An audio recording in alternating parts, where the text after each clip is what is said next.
For more, I'm joined now by Sky News political editor Andrew Clennell. Some pretty strong words from the Minerals Council CEO. They often lead where other businesses lack a bit of courage. We saw that, of course, Andrew, with the mining tax, but I think they're just the first cab off the rank in Labor's assault on workplace relations reform, most particularly these patent bargaining changes. Well, it's no doubt that IR is going to be one of the battlegrounds of the campaign, Peter, and I think Peter Dutton takes a bit of a risk there. It's hard to get effective IR change to the right. John Howard saw that with work choices because there's more workers than bosses.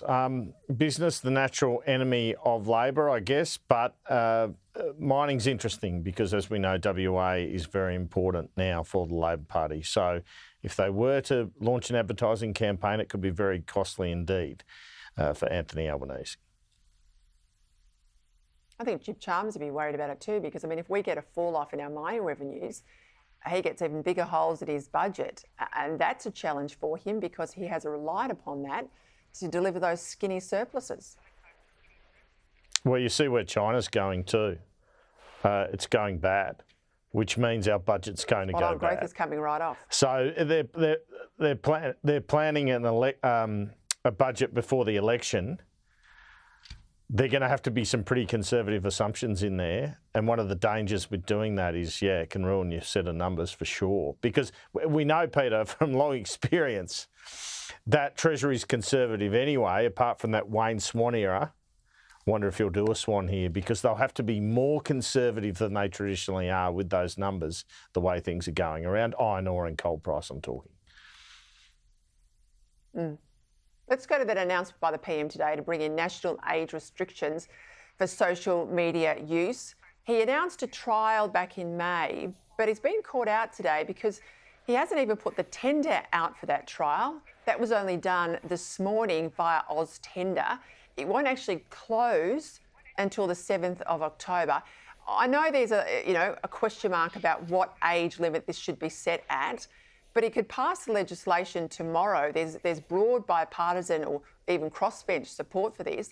They could put the age in via a regulation down the track. I mean, what the heck have they been doing for the last 4 months? I think he's been shamed into it by Malinauskas. Malinauskas has pushed him into it. That's what it looks like, doesn't it? And gee, I mean, they talk about proper cabinet government until they decide they don't want proper cabinet government, don't they? I mean, basically, Malinauskas has done it. He's thought, I need a good headline this week, and away he's gone. Having said that, government sources were telling me they were heading in this direction anyway, but they've been taking their sweet time.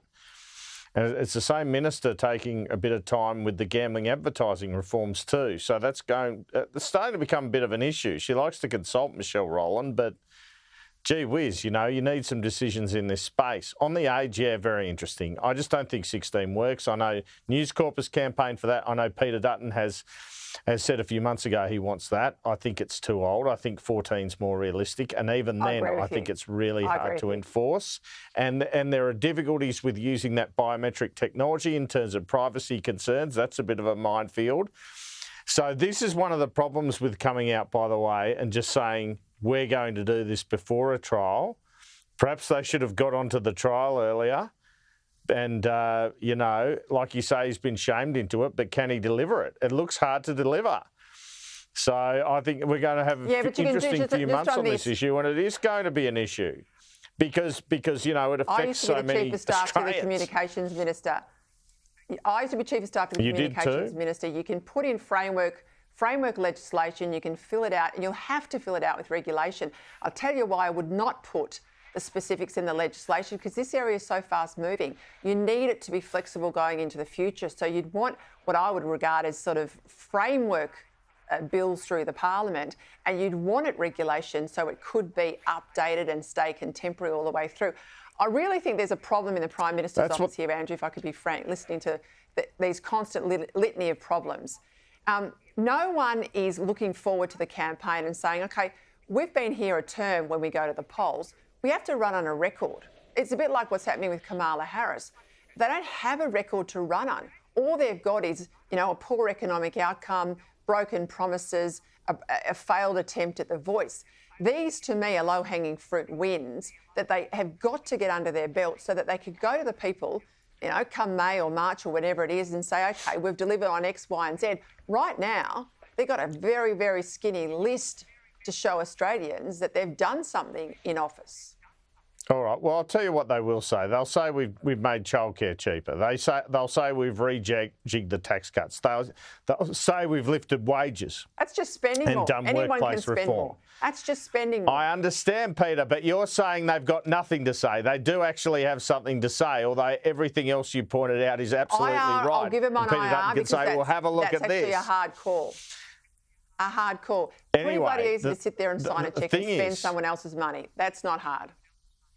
I understand, but what I'm saying is this is what they will run on. And the thing is, no one cares about what you've done. They care about what you're going to do.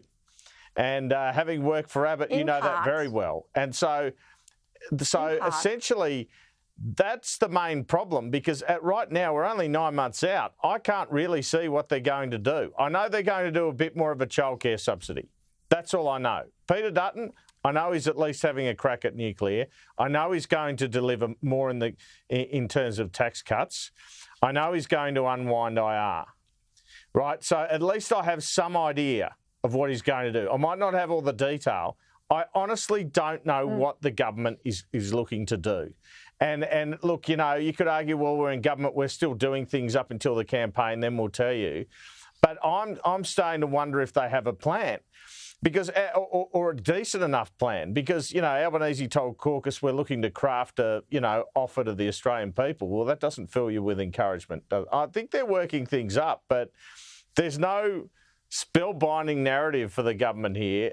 Most of their strategy seems to be around, let's hope for a rate cut. Well, I'll tell you what, the tax cuts are coming. So the next quarterly figure of inflation, I would bet, would be about the same, 3.5%. And that'll be delivered in late October. So you're not going to get a rate cut then. So you're on a wing and a prayer to get one next year. Gee, it's a big prayer, isn't it? It's a big hope.